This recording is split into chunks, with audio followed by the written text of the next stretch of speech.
election headquarters.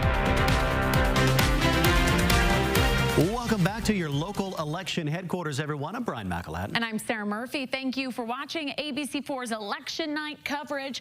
We have new information on how the presidential results are faring here in the Beehive State. Okay, here's what we know right now. The Associated Press has called the race.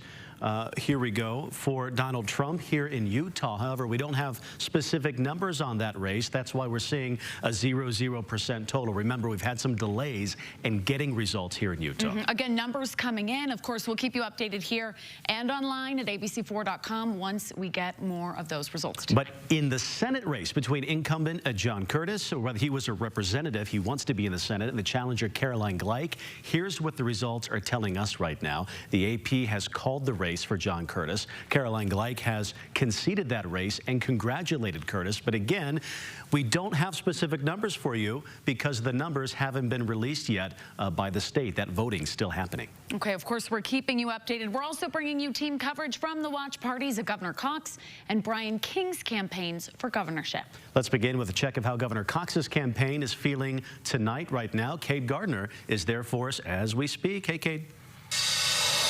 Hey, well, you can see behind me, it's a really exciting party. No, but we do know that they're inside waiting for the results to come. We haven't heard from Cox yet today, but we are expecting to hear from him here in maybe half an hour. He's expected to address us here at the steps of the governor's mansion. Now, while we haven't heard from him today, we were able to catch up with him last night at his last campaign event at American Burgers. Dozens of people filled the room to listen to him, and he said he's feeling pretty good.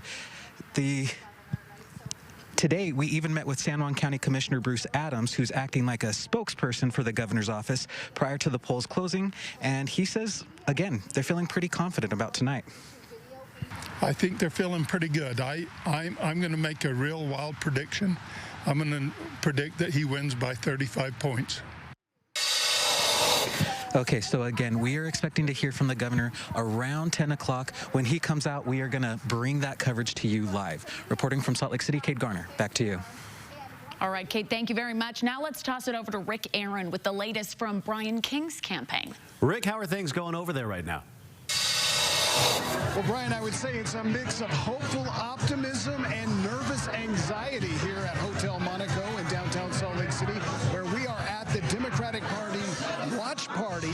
Now, Representative Brian King, the Democratic candidate for governor, was here mingling among his supporters, spent about 30 minutes shaking hands, thanking all of his supporters for all of their help throughout this long campaign. I had a chance to speak to Representative King. He told me that he is excited yet relieved that this long campaign is at the finish line, a feeling that we are probably all sharing a little bit tonight. Now, we are expecting King to come out and address the crowd here around 10 o'clock. We will bring you his reaction when that happens. Reporting live in downtown Salt Lake City, Rick Aaron, ABC4 News. Okay, Rick, thank you very much. So loud there. A lot of people gathered. Listen, more coverage from us coming here throughout the evening. Coming up on the news at 10, the latest from all the statewide races. We're going to be hearing from campaigns across several elections on how they're feeling tonight and what this means for Utah's future government structure.